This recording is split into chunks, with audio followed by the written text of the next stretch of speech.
Bonjour Daniel Dory, très heureux de Alors, vous recevoir. Alors on ne se connaissait pas avant que vous veniez, bien que vous soyez auteur dans la maison d'édition.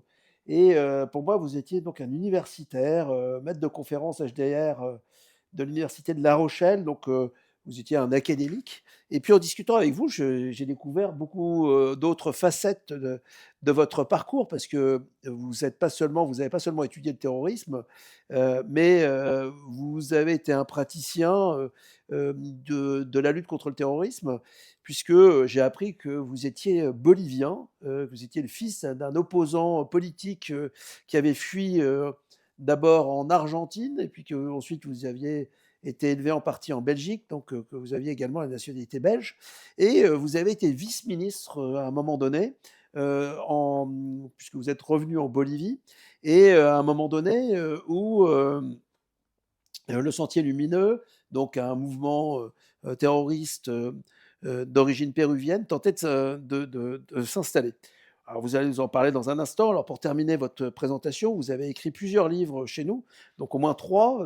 Donc je voudrais citer le dernier, donc Étudier le terrorisme, donc valeur ajoutée édition, et puis également un livre assez singulier et très intéressant, donc Terrorisme et contre-insurrection, qui est basé sur un texte de Roger Trinquier, qui était un colonel de l'armée française et qui a bâti toute une théorie de la lutte contre la guérilla et des conflits asymétriques.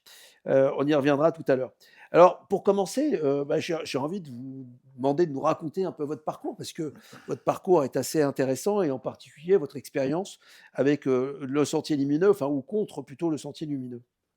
oui, c'est effectivement, pas ordinaire, de pouvoir, combiner une expérience pratique de terrain et l'expérience scientifique. Alors ça s'est fait bien sûr totalement par hasard. Rien n'est prédéterminé, rien n'est calculé à l'avance. Ça s'est fait tout simplement parce qu'au moment où, je faisais partie du gouvernement en Bolivie, comme secrétaire, d'abord secrétaire général à l'aménagement du territoire, puis vice-ministre AI à l'aménagement du territoire, étant géographe.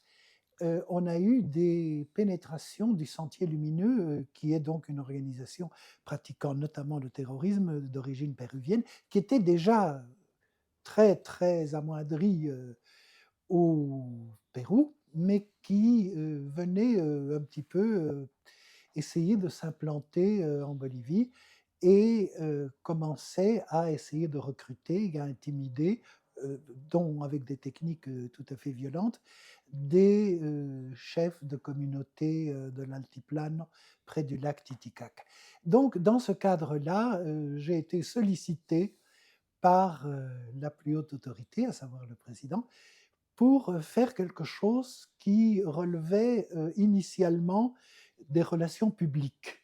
C'est-à-dire, mon objectif initial, c'était de faire en sorte que le renseignement militaire et le renseignement policier, qui chacun travaille à peu près bien, se parlent entre eux.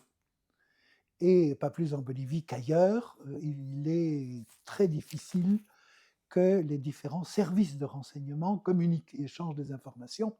Et donc, mon objectif, la tâche qu'on m'avait confiée était celle-là.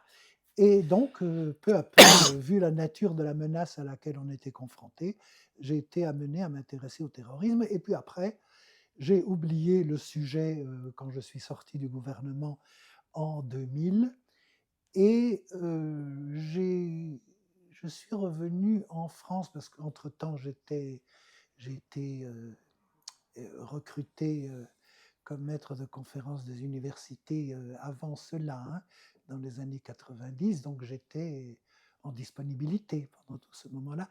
Et donc j'ai retrouvé un poste à l'université de La Rochelle et j'ai fait de l'enseignement. Et progressivement, je me suis dit que, étant chargé de la spécialisation de géopolitique, étudier cette modalité de conflit-là qu'est le terrorisme était intéressant intellectuellement.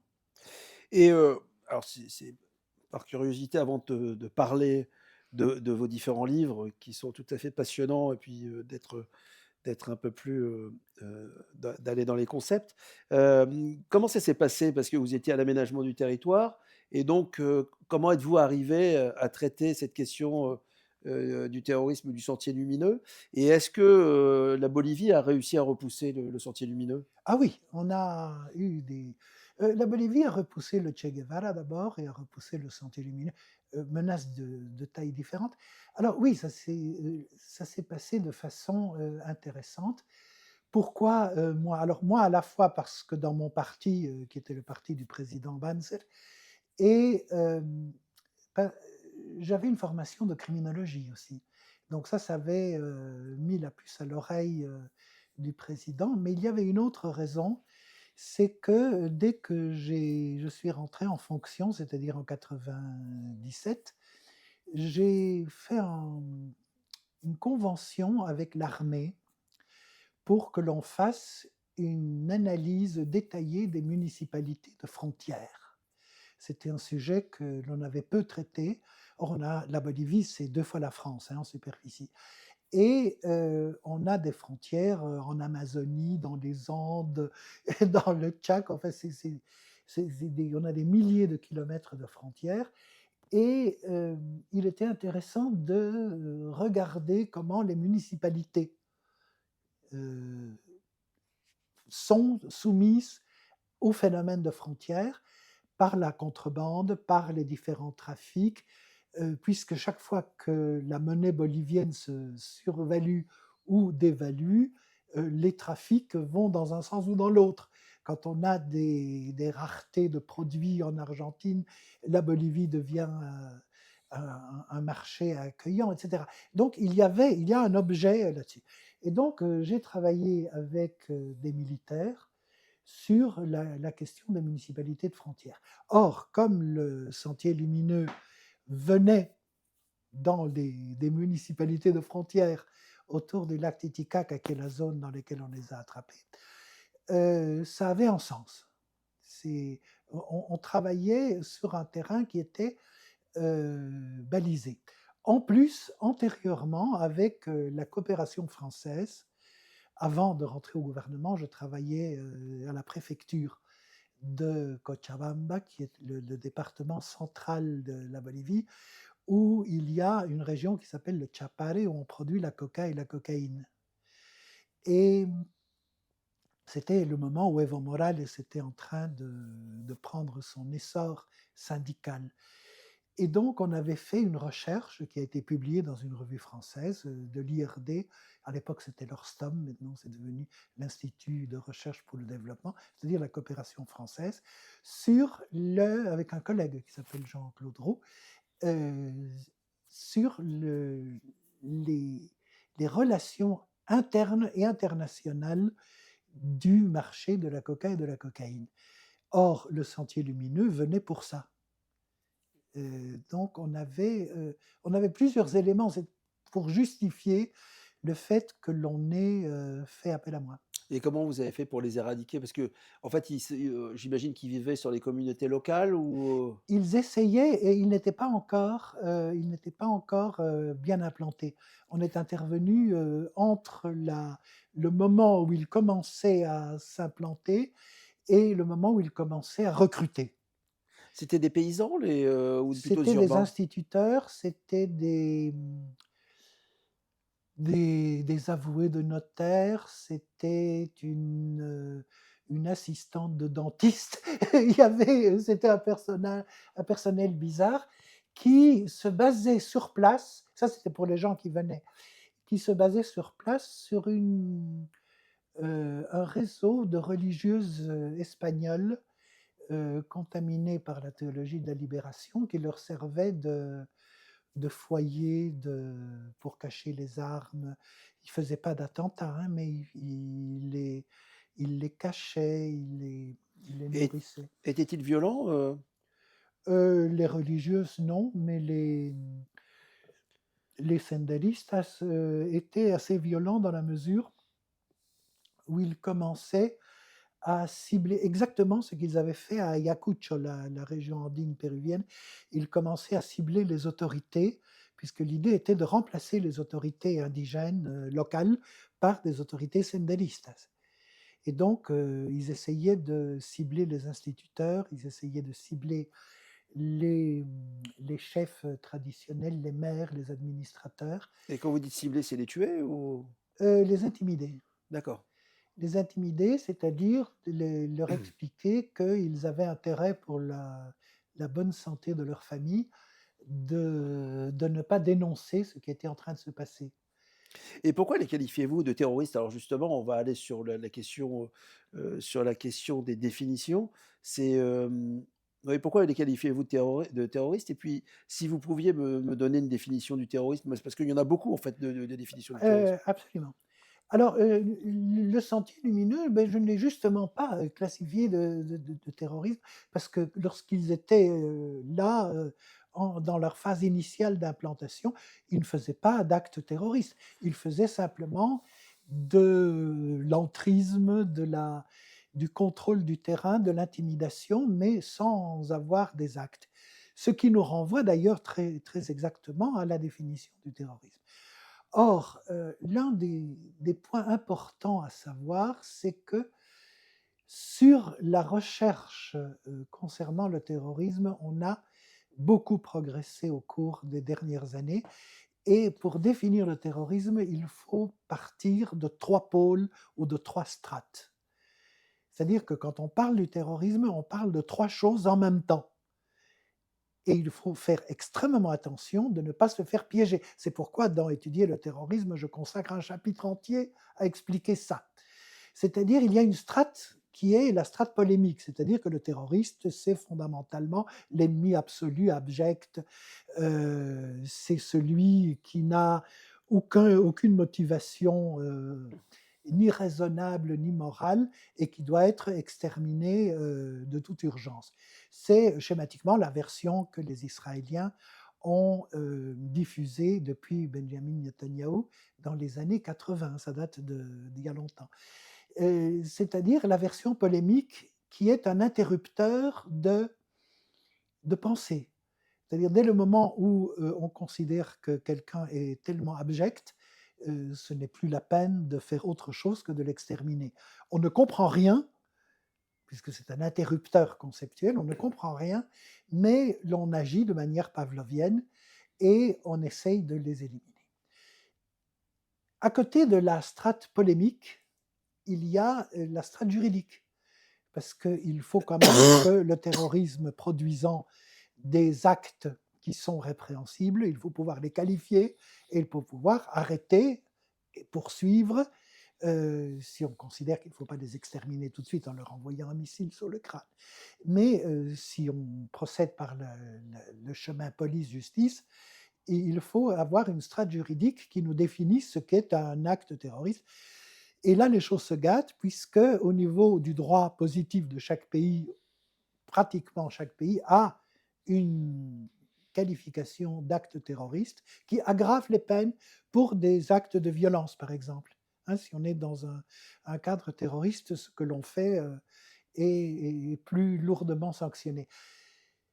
Mais au niveau international, on n'arrive pas du tout à se mettre d'accord, parce que tout le monde est d'accord que le terrorisme, c'est pas bien. Mais on n'est pas d'accord du tout pour savoir qui est vraiment les terroristes, qui sont les terroristes. Ah, les uns disent: «Ah non, nous on lutte contre le racisme, nous on lutte contre l'apartheid, nous on lutte contre le sionisme», qui sont des causes nobles et donc on ne peut pas passer à la strate polémique en disant qu'on est absolument des méchants puisque notre cause est bonne. Là, on ne s'en sort pas. C'est-à-dire que l'on reste dans le champ juridique à ce qui est le domaine purement national. En France, on nous dit les actes susceptibles d'altérer gravement l'ordre public, par exemple. Bon, il y a des tas de choses qui altèrent gravement. Et, ou alors l'apologie du terrorisme, ça permet d'incriminer tous les gens qui dérangent un petit peu, quel que soit le sens de l'apologie et quel que soit le sens du terrorisme. Et puis il y a le troisième élément qui est l'aspect scientifique, c'est-à-dire celui sur lequel je travaille. Et là, la définition la plus simple, c'est que le terrorisme est une technique violente de communication. Le terrorisme est une technique, et seulement une technique, ce n'est pas une idéologie, ce n'est pas une philosophie. Le terrorisme est une technique, parmi d'autres, de violence politique, mais qui peut être faite par des acteurs non politiques. Par exemple, lorsque les narcotrafiquants colombiens de Pablo Escobar séquestrent des journalistes, ils font une prise d'otage qui relève du terrorisme. Cela dit, ils ne sont pas politisés, au-delà du fait qu'ils veulent lutter contre une politique d'État de l'État colombien de l'époque visant à extraditer les narcotrafiquants. Donc on rentre quand même dans le champ politique par ce biais-là.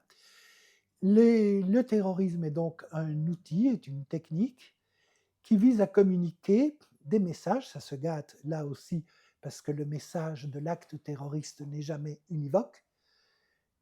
On peut, une bombe, prenons la bombe, une fois qu'une bombe a explosé, le message est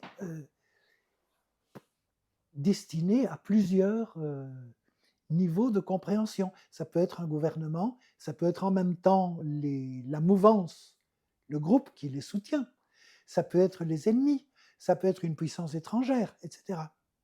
Donc il y a la nécessité de comprendre cet acte terroriste. C'est pourquoi l'unité d'analyse n'est pas du tout l'acte terroriste, la prise d'otage, la bombe, etc. La base de l'analyse, c'est ce que j'appelle le complexe terroriste. D'ailleurs, on a publié chez VA, justement, avant étudier le terrorisme, un livre collectif qui s'appelle justement le complexe terroriste, dans lequel on introduit bien cette notion. C'est-à-dire, c'est l'ensemble des interactions des acteurs. C'est très compliqué, le terrorisme. Et l'analyse scientifique du terrorisme est passée du commentaire de réseaux sociaux, de cafés du commerce, à un domaine scientifique de recherche. Parce qu'on a des bases de données, parce qu'on a une histoire du terrorisme qui commence à être scientifiquement solide, et parce que l'on a des définitions qui sont des outils de travail, comme je viens de le montrer, des outils de travail sur lesquels on peut se baser. C'est-à-dire qu'on est passé du commentaire du terrorisme qui indigne. Le terrorisme terrorise peu, hein, et en général il tue peu aussi. Mais le terrorisme indigne. Et c'est cette indignation qui fait sa force. Parce que le terrorisme est une des rares formes de violence dont le succès dépend de la réponse de l'adversaire. Et ça, pour reprendre le cas du sentier lumineux péruvien que j'ai été amené à beaucoup étudier, le sentier lumineux s'est développé après en faisant des actes terroristes, en faisant sauter des bombes à Lima, etc. Mais d'abord, c'était des massacres et de l'intimidation. Mais il a pu se développer parce que l'État péruvien a répondu à côté. Il a répondu comme un acte de guerre, alors que c'est une guerre, mais une guerre qui n'est pas militaire. Et en envoyant l'armée qui n'est pas préparée à ça, et en envoyant des unités de police qui n'étaient pas préparées à ça et pas préparées à la zone, ils ont généré une répression indiscriminée qui a suscité des vocations de senderistas en beaucoup plus grande quantité qu'il y en avait à l'origine. La réponse à l'action terroriste ou à l'action guerrière en général est un indicateur du succès de la stratégie. Donc voilà, il y a trois strates de définition du terrorisme.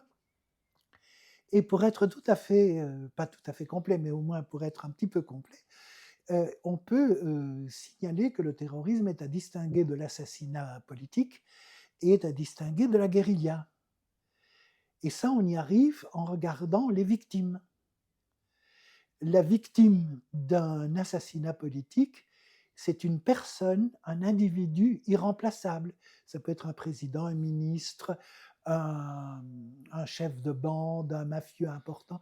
C'est quelqu'un dont on connaît le nom, la famille et l'adresse et les fonctions. Les victimes de la guérilla, c'est des victimes fonctionnelles. Ils ont une identité fonctionnelle. C'est des policiers, c'est des militaires. On ne va pas tuer un tel parce que c'est Jean-Claude ou Pierre ou François. On va le tuer parce qu'il est gendarme, parce qu'il est militaire. Ça, ou parce qu'il est fonctionnaire d'État, ou parce qu'il est maire. Voilà.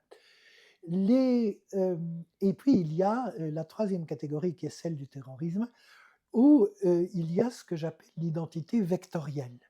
Pourquoi identité vectorielle? Parce que par le cadavre ou la personne souffrante ou l'édifice détruit,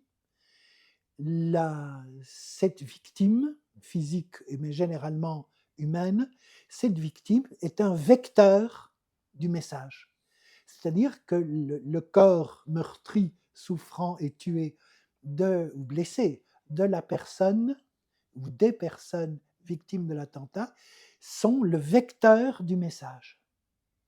Et le vecteur du message a des gens qui vont s'identifier avec la victime ou qui vont considérer que la victime, pour une raison ou pour une autre, mérite d'être interprétée dans le sens voulu ou pas voulu par les acteurs qui ont commis l'acte. Donc l'identité victimaire vectorielle est vraiment ce qui définit, ce qui fait la différence d'ailleurs entre un assassinat politique, un ministre comme Boulin, et les jeunes du Bataclan. Les jeunes du Bataclan ne sont pas choisis personnellement par leur identité, ils sont choisis parce qu'ils ont une identité vectorielle. Leur cadavre transmet un message, c'est dit très clairement au Bataclan, on adresse ce message communiquer à Hollande et à son gouvernement qui doivent cesser de bombarder l'État islamique. Alors, sur justement la violence comme message, on pourrait distinguer plusieurs types de messages qui sont envoyés. Alors, je vais prendre plusieurs exemples. Et puis, moi, je ne suis pas un spécialiste du tout du sujet, mais justement, ça m'intéresse d'avoir votre avis. On pourrait voir la violence, le message qui est envoyé, qui est un message de terreur pour terroriser une population. L'exemple, l'exemple est polémique, mais le FLN, lorsqu'il pose des bombes en Algérie, à Alger, sur des populations européennes, dans des bars, etc., on est clairement sur un message qui est de dire aux populations européennes, partez, puisqu'on va vous terroriser. Il peut y avoir un autre type de message politique, je pense aux attentats à la prise d'otage de 1972, où là, assez paradoxalement, on va mener une action terroriste qui va mener à la mort des athlètes israéliens, mais qui est un message politique de s'intéresser à la cause palestinienne, donc qui est plutôt un message, un appel au secours. Et puis après, on a le troisième type de message, où là, c'est action-réaction. Ça va être l'attentat de Bologne, ça va être les attentats du 11 septembre 2001. Est-ce que vous voyez d'autres, est-ce que déjà ma typologie, vous la jugez juste, ou est-ce que vous voyez une typologie un peu différente en termes donc de messages envoyés? Le terrorisme, en général, est une entité visqueuse qui s'accommode mal des typologies. Mais cela dit, ce que vous dites est vrai. Il y a dans l'invariant général de l'acte terroriste, il y a des audiences qui vont réagir de façon particulière, qui dépendent de quelque chose qui est l'espace-temps du terrorisme. Ce qui est important, c'est le lieu et le moment. En fonction du lieu et du moment, on s'adresse à différentes audiences. Alors, les audiences, pour reprendre les exemples du FLN, et je signale d'ailleurs que en début d'année prochaine, justement, VA publie dans la collection Terrorisme que je dirige, publie la thèse de Martha Crenshaw, qui est une chercheuse extrêmement importante aux États-Unis, qui est une des pionnières des études du terrorisme, qui est l'étude définitive de l'époque sur le terrorisme du FLN. Hein, cette thèse est aussi importante que le film sur la bataille d'Alger de Pontecorvo. Hein. C'est vraiment quelque chose de très important. Je suis très content qu'on puisse le publier parce que ça marque un moment important. Et les gens qui font sauter des bombes au Milk Bar et à la Corniche ont trois audiences simultanées, ou moins trois audiences. La première, c'est la population européenne. Ce que vous dites, c'est on a les moyens de vous faire très mal, il est temps de partir. En même temps, c'est un message au gouvernement français. Vous n'avez pas les moyens de protéger votre propre population. Il est donc temps de partir, puisque vous êtes responsable que ce que nous faisons n'arrive pas. Or voilà, ça arrive.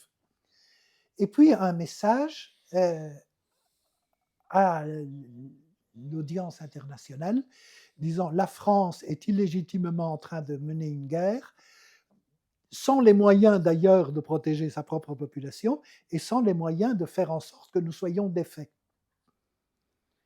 Et c'est en même temps que ces trois audiences vont être calibrées. Les bombes arrivent à des moments en relation, souvent, avec des séances du comité de décolonisation des Nations Unies. Tout ceci se met en marche et produit des effets de communication différents. Dans le cas des Jeux olympiques de 72, on a affaire à quelque chose d'extraordinaire. C'est l'exemple que l'on donne dans la littérature spécialisée parce que c'est l'avènement du terrorisme télévisé. C'est génial comme idée de faire ça pendant les Jeux olympiques.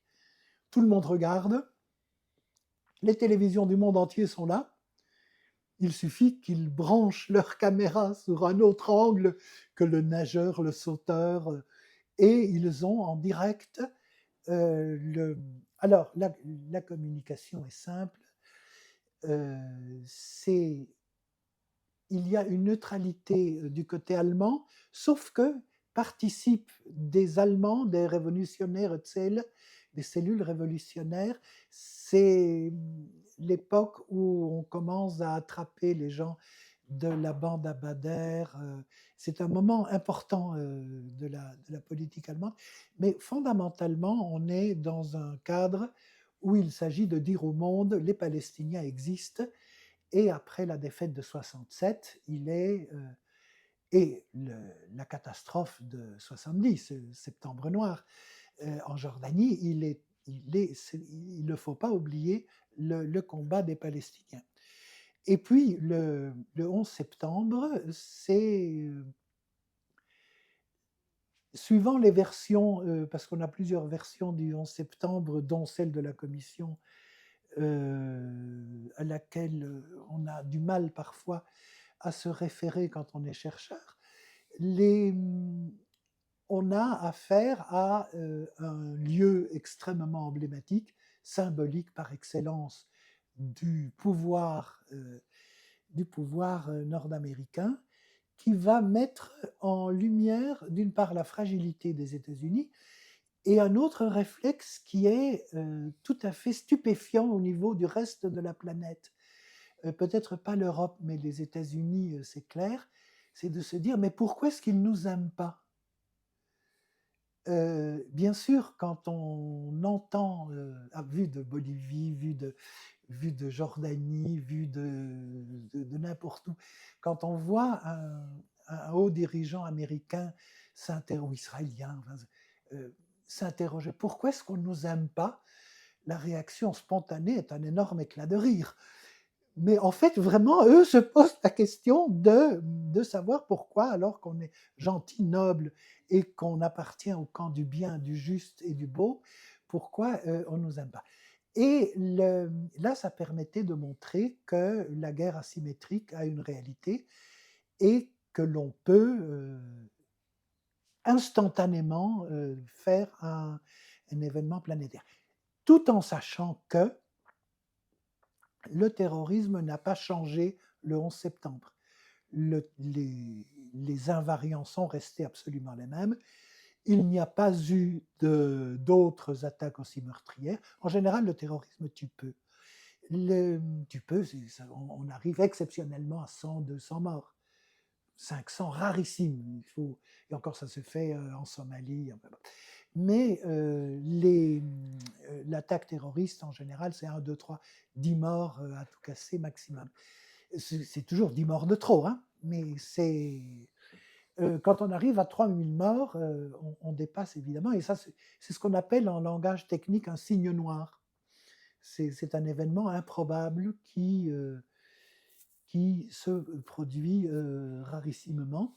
Et pendant très longtemps, on s'est même posé la question, enfin, dans le domaine de la recherche du terrorisme des années 90, on s'est posé la question de savoir si les terroristes allaient chercher à avoir des armes nucléaires, des armes bactériologiques, radiologiques, etc., chimiques, etc.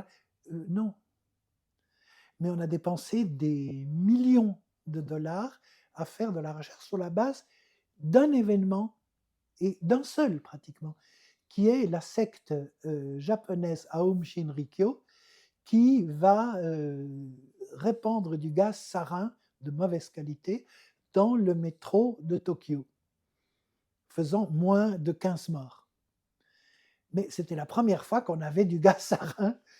Or, pour les chercheurs spécialisés, ça montre bien qu'on a raison de dire que les terroristes, lorsqu'ils veulent commettre un acte, vont procéder par la manière la moins chère, la plus économique au niveau de signaux distribués dans l'environnement, et le plus rapide. C'est-à-dire qu'entre chercher pendant des années à faire du gaz sarin, même si la secte Aum avait des bons scientifiques, et échouer en plus, alors qu'avec un couteau à huître, un fonctionnaire de la préfecture de police est capable de faire son affaire. Et le couteau à huître est une adaptation excellente pour égorger. C'est ce que j'appelle la rudimentarisation. Ça marche très bien, c'est en vente libre, etc. Et on n'est pas gêné par les vertèbres si on veut, si on veut égorger. Donc ça marche bien. Donc les terroristes vont chercher la communication la plus efficace avec la technique la plus économe. De temps en temps, on arrive à des événements spectaculaires, mais c'est rare. Et d'ailleurs, l'événement du 11 septembre, c'est un attentat légaux. On n'a que du connu. On a d'une part de l'attentat suicide, ben on connaît l'attentat suicide, c'est les années 80 à Beyrouth, le Sri Lanka, on connaît. L'attentat suicide n'est pas nouveau. Le détournement d'avion, on connaît. C'est depuis les années, fin des années 60, 60, oui, 69, 70, on commence à faire des détournements d'avions, puis après, en relation avec Cuba détourner des avions tout à fait connus. Donc, on va prendre les deux briques, la brique attentat suicide et la brique détournement d'avion, on va les mettre ensemble et on a le 11 septembre. Alors, j'ai une autre question concernant la cohérence et la rationalité en fait des actions terroristes, parce que, et en particulier lorsqu'on regarde ce qui se passe aujourd'hui avec le terrorisme islamique, enfin islamiste, on peut se poser la question parce que lorsqu'on voit donc les attentats du 11 septembre, donc les attentats très spectaculaires au sens où il y a effectivement beaucoup de victimes, enfin, c'est dramatique, euh, mais finalement, ça a abouti à la destruction en fait, des commanditaires, l'attaque l'attaque de l'Afghanistan, la destruction d'Al-Qaïda, l'exécution de Ben Laden. Si on fait un comparatif avec l'État islamique, c'est la même chose. C'est que l'État islamique, la perte, enfin la disparition de l'État islamique, ils l'ont provoquée eux-mêmes, puisque au départ, ils étaient plutôt aidés d'ailleurs par les Occidentaux pour lutter contre le régime de Bachar el-Assad. Et au final, bah, il y a une réaction puisque justement, il menace l'Occident. Et puis, dernier élément, c'est on voit donc beaucoup d'attentats low cost avec des couteaux, avec dans différents endroits, avec un camion, je ne sais quoi, comme à Nice.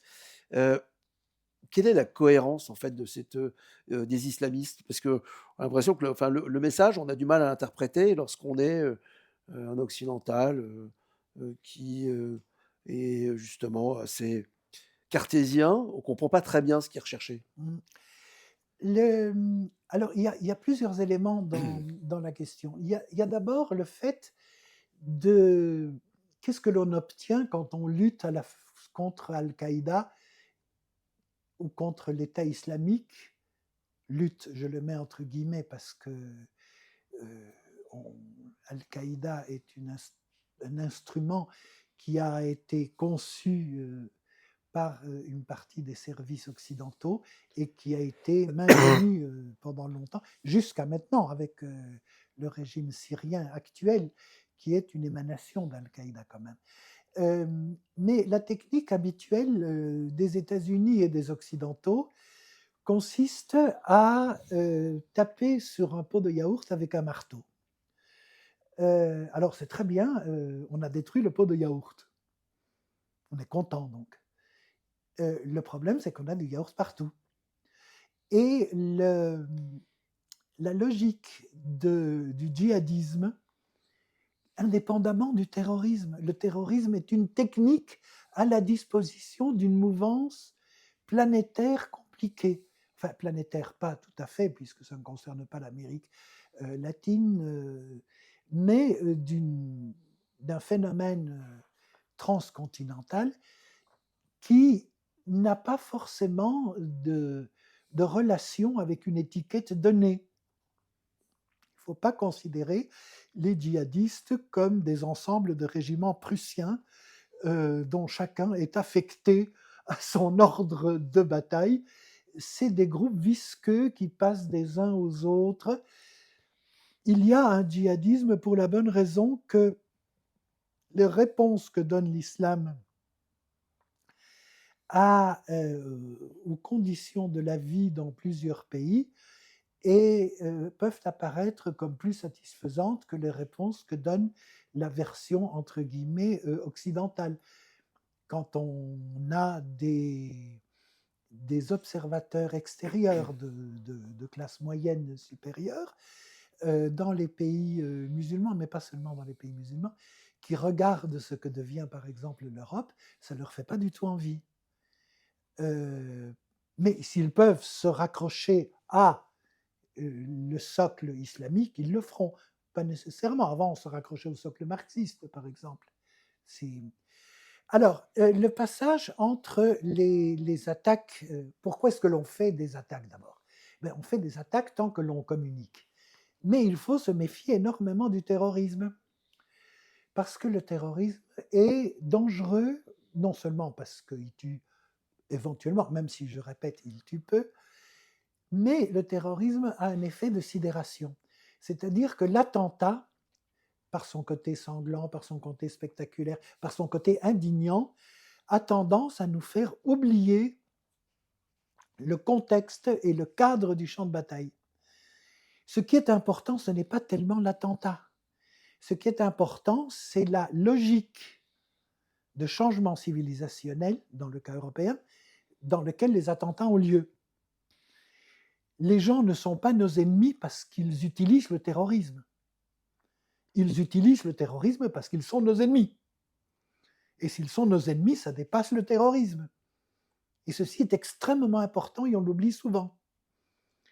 Et on l'oublie d'autant plus qu'on est une société de plus en plus dans laquelle on est polarisé entre, d'une part, les islamistes et la mouvance, dans laquelle il y a pas mal d'idiots utiles, et une mouvance sioniste et associée. Et la majorité de la population est une majorité qui n'agite ni des drapeaux israéliens ni des drapeaux palestiniens, mais qui sont des bons berrichons qui cherchent à vivre et à tuer le cochon tranquillement sans qu'on leur fasse trop de malheur et sans qu'on leur prenne toutes leurs ressources en matière d'impôts. Le terrorisme sert aussi de moyen de polariser. C'est le moyen où chacun récupère la violence d'une forme ou d'une autre. Par exemple, lorsque l'on étudie, et ça je l'ai fait abondamment, la logique discursive israélienne depuis Benjamin Netanyahou, dont on oublie trop souvent qu'il a été ambassadeur aux Nations Unies. Et lorsqu'il était ambassadeur aux Nations Unies, il a créé un réseau du temps de la période Reagan pour formater le discours sur le terrorisme, dont on pâtit encore les conséquences. Ce n'est pas que ce soit bien ou mal, c'est qu'il faut comprendre comment ça marche. Et donc de dire, voilà, les terroristes palestiniens, ceux auxquels les Israéliens ont affaire, dont on ne comprend d'ailleurs pas du tout pourquoi ils ne sont pas admiratifs des Israéliens dans les circonstances présentes. Ces gens-là sont soit des agents des Russes pendant la guerre froide, c'est la théorie du complot international russe, dont nous savons maintenant historiquement, il y a un texte que j'ai fait qui doit sortir l'an prochain dans Conflit, qui est une autre revue où je participe, qui montre qu'en fait on a largement surestimé l'appui soviétique au terrorisme international. Mais ça, c'est une parenthèse. Et puis maintenant, on nous dit, ah, mais maintenant, c'est l'islamisme et donc Israël est à l'avant-garde de l'Occident. Ouais, bon. Les, la question n'est pas dans ces termes-là, à mon avis. La question est de savoir pourquoi, dans des chocs civilisationnels qui sont réels, ça, Huntington n'a pas tort, dans des chocs civilisationnels qui sont réels, à un certain moment, certains utilisent le terrorisme et à certains moments, d'autres pas. C'est ça qui nous intéresse. C'est pas de savoir s'ils sont gentils ou pas. Ce qui nous intéresse, c'est de comprendre quelle est la logique opérative, tactique et stratégique qui va faire que certains vont utiliser le terrorisme ou bien que certains vont qualifier de terrorisme n'importe quelle action faite, la strate polémique dont je disais à l'origine, ou bien qui sont techniquement terroristes. Par exemple, dans l'attaque du 7 octobre, il y a de la guérilla, il y a des attaques dirigées à la base de Reim, pour prendre cet exemple, qui est une base militaire, c'est une action militaire, et il y a des actions clairement terroristes quand on prend des otages. Il y a de tout. C'est des mixtes, et ça va bien au-delà de la qualification polémique, c'est du terrorisme, c'est des... Non, c'est des gens qui... Bon. Donc, on est amené à comprendre la rationalité, mais qui est beaucoup plus facile à atteindre qu'on ne le croit quand on écoute les auteurs. Je prends que cet exemple. Le discours qui a été tenu en France après les attentats de 2015, Bataclan, Terrasse, etc., dont nous avons publié une carte avec mon collègue Thierry pour montrer que les cafés, le Bataclan, les zones dans Paris où les terrasses sont attaquées correspondent aux arrondissements dans lesquels François Hollande, président de la République à l'époque, a eu les scores les plus élevés. On s'adresse donc à l'électorat d'Hollande, aux zones de l'électorat d'Hollande. C'est déjà un message clair, ça. S'ils voulaient, ils allaient à la Maison des Jeunes et de la Culture Pablo Neruda dans une banlieue quelconque. Mais non, on s'attaque. Et en plus, ils le disent lorsqu'ils sont en train de tuer les gens au Bataclan. Nous, on vous tue parce que vous nous tuez. Et là, vous connaissez maintenant ce que c'est que d'être sous les balles et sous les bombes. C'est pas du tout parce qu'ils n'aiment pas notre liberté, parce qu'ils détestent le fait que les gens aillent prendre leur café dans les terrasses. Ils s'en foutent complètement. Ce qui est en jeu, c'est une relation de conflit asymétrique dans lequel on envoie un message. Ce qui était le cas aussi pendant la guerre d'Algérie. Moi, je recite souvent ce bon moment à la suite de l'interrogatoire du chef de la Casbah d'Alger. Le colonel parachutiste lui dit à ce chef, c'est quand même, c'est pas bien de mettre des bombes dans des couffins de bébés. Et l'Algérien, avec un large sourire, il dit: «Mais donnez-nous, vos avions et nous vous donnons avec grand plaisir nos couffins». C'est on a résumé la logique stratégique du terrorisme. Merci Daniel Dory pour cet entretien passionnant. Donc je rappelle votre livre, le dernier livre chez Valeurs Ajoutées Éditions, collection Terrorisme, Étudier le terrorisme. Donc je vous invite à lire, vous retrouverez bon nombre de ces concepts sur le terrorisme. Donc, et c'est pas si souvent qu'il y a une réflexion académique de fond sur les questions de terrorisme. C'est le seul manuel en français.